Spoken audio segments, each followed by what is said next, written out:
Një pyetje të fundit për ty që është shumë e rëndësishme. Është praktikisht shkon dyshe. Është një pyetje që motorzon, sepse ka dhe një pyetje paralele me të. Edhe un kam dy binjake, kështu që më ecim bashkë pyetje. Kështu që ti e kuptoj jashtëzakonisht mirë. Pra praktikisht ne jemi përballë situatave të ndryshueshme, edhe jo vetëm opozita, por edhe në përgjithësi edhe të vetët e kanë kuptuar, dhe vetë kryeministri e ka kuptuar që është segmentin e fundit. Tashi segmenti i fundit nuk mbatet me metër, si më thon 36 apo 75. Ai është një segment i cili ka një naturalitet, bie njeriu mbi veten e vet për motive nga më të ndryshme. Kemi hyrë në një fazë tjetër. Në këtë rast, sepse popullata shqiptare e ndar ashtu siç është e ndar, e bën megjithatë një pyetje të karakterit të interesit, thot, në qoftë se kryeministri i Shqipërisë për momentin e pengon integrimin, asociimin në këtë rast, nëse do mund ta themi këtu. Gjithashtu e turpron Shqipërinë sepse tregon një lloj situate simbiotike bashkëekzistence dashurore me liderin e një vendi armik me Shqipërinë, e kanë kushtetuar. Në këtë sens ky djali seriozisht po na turpron tash. Në qoftë se Partia Demokratike vjen nesër në pushtet, Jorida, dhe praktikisht nuk ka më në qoftë se Adi, Partia Demokratike nuk ka zgjidhje tjetër përveç se të vinë pushtet. Kjo është e vërtet, ke shumë të drejtë. Le ta ndërtojmë pyetje ndryshe, le ta supozojmë momentin që Partia Demokratike vjen në pushtet.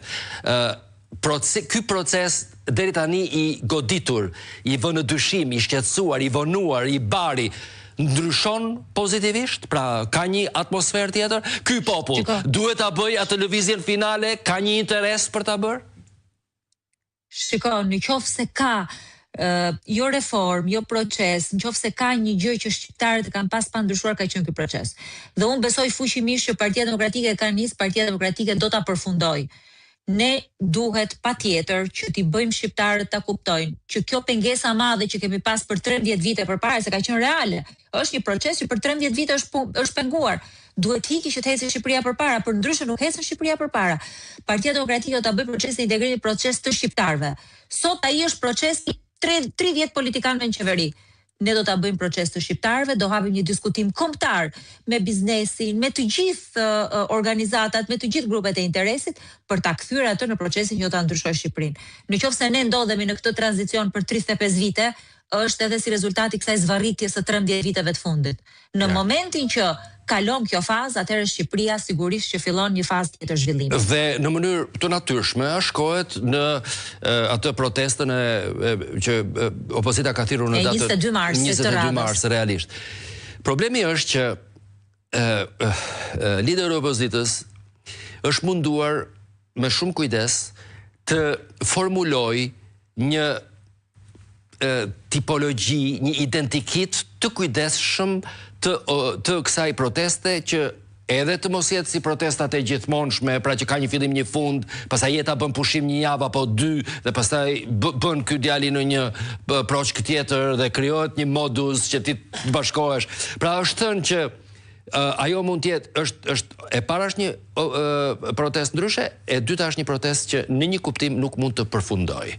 Por në këtë sens, dashur pa dashur mbi protestën, cila do qoftë ajo, është vendosur një peshë e madhe, se çuditërisht ajo edhe duhet të jetë e madhe, duhet të jetë e rëndësishme, duhet të jetë finale, duhet të jetë e plot, por nuk duhet të përfundojë në qoftë se, domethënë, ka reaksion nga ana qeverisjes, policisë e kështu me radhë. Në këtë sens, a mund të di mendimin tënd si mund të jetë kjo? Shiko. Si mund të jetë kjo protestë që ti përmbush këto karakteristika që vet i keni vënë asaj?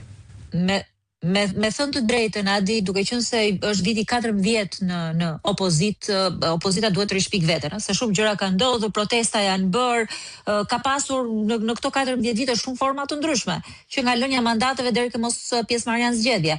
Unë nuk e shoh organizimin e Partisë Demokratike vetëm nga një protestë tjetër. Sigurisht që protestat janë shumë të rëndësishme për treguar që inati është aty, mlefi, angështia dhe njerëzit janë në këmbë. Dhe na takon neve që ta ngrejmë frymën gjithmonë më shumë.